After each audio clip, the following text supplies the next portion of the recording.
ન્યૂઝમાં આપણું સ્વાગત છે। દર્શક મિત્રો, વોર્ડ નંબર 15 માં આવેલા વાઘોડિયા રોડ જીવનનગર ઉડાના મકાનો આવેલા છે। આપ સૌ જાણો છો આ એક જીવનનગર ઉડાના મકાનો છે જ્યાં હજુ પણ બિલ્ડિંગો જર્જરિત છે અને લોકો ભયથી રહી રહ્યા છે, પરંતુ તેની સાથે સાથે આ ગરીબ લોકો જ્યારે ઉડાના મકાનમાં રહેતા હોય ત્યારે વોર્ડ નંબર 15 માં આજે પણ આ ઉડાના મકાનોમાં સાફ સફાઈ અંગે મીંડું જોવા મળે છે। આ સાફ સફાઈ કેમ કરવામાં નથી આવતી, કોના કહેવાથી નથી કરવામાં આવતી અને અત્યાર સુધી જીવનનગર ઉડાના મકાનોમાં સફાઈ કર્મચારીઓ કેમ સફાઈ અર્થે નથી જતા તેના પ્રશ્નો આજે ઉદ્ભવ્યા હતા। તેને લઈને આજે જીવનનગર ઉડાના રહીશોએ જનરપન ન્યૂઝનો સંપર્ક સાધ્યો હતો અને પોતાની પ્રતિક્રિયાઓ વ્યક્ત કરી હતી। ખાસ કરીને જોવા જઈએ તો જીવનનગર ઉડાના રહીશો હેરાન પરેશાન છે ને સાથે સાથે એક એવી વાત પણ જાણવા મળી છે કે આ ઉડાના મકાનોના રહીશોનું કોઈ સાંભળતું નથી। અહીંયા કોઈ ગંદકી એટલે કે આ ગંદકીના કારણે કોઈ બીમારી ફેલાય તો તેનું જવાબદાર કોણ? મેલેરિયા, ટાઇફોઇડ જેવી અનેક ગંભીર બીમારીઓને નોતરું આપતો અહીંયા ગંદકી સામ્રાજ્ય છે। ખૂબ જ દુર્ગંધ મારી રહેલી આ ગંદકી છે।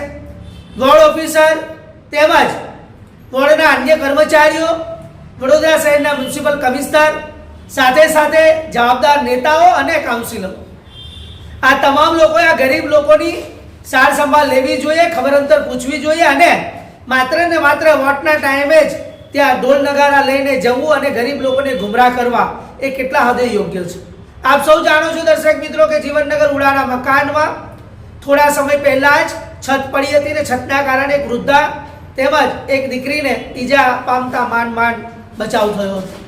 વારંવાર આ જીવનનગર ઉડાના ગરીબો સાથે આવો ભેદભાવ થઈ રહ્યો છે ત્યારે જીવનનગર ઉડાના રહીશો ત્રાહિમામ પોકારી રહ્યા છે।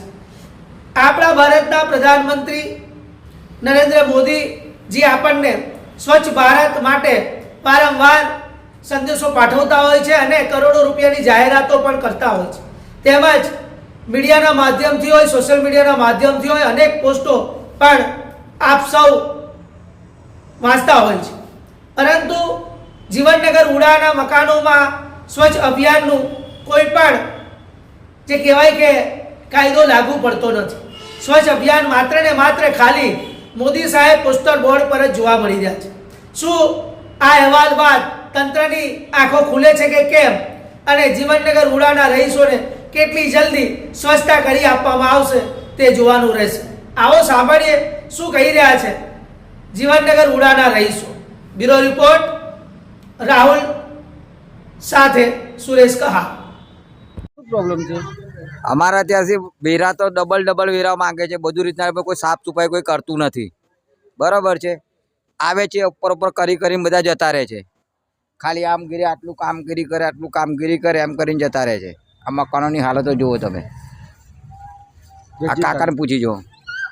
સાચી વાત છે જે આ બોલે છે બરોબર, બિલકુલ સાચી વાત છે। તમારે શું કેવું છે?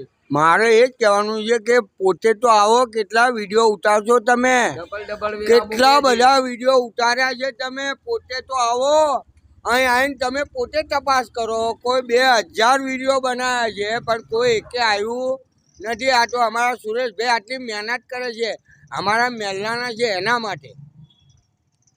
તમે આવો। તમારી સમસ્યા શું છે? મારી સમસ્યા આ બધું દેખાય છે તે આ પાઇપલાઇન તૂટી ગઈ કે વેરા લઈ જાય છે, વેરા ભરે છે તો પાઇપલાઇન તો બદલવા આવો। કોર્પોરેશન में तो कोई આવે છે ખરા?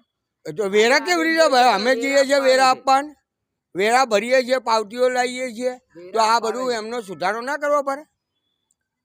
ગરીબી દૂર કરો, ગરીબી દૂર કરો, ગરીબને તો હામાં મુશ્કેલમાં નાખી રહ્યા। પછી શું નામ છે તમારું? ચંદુ મણીલાલ।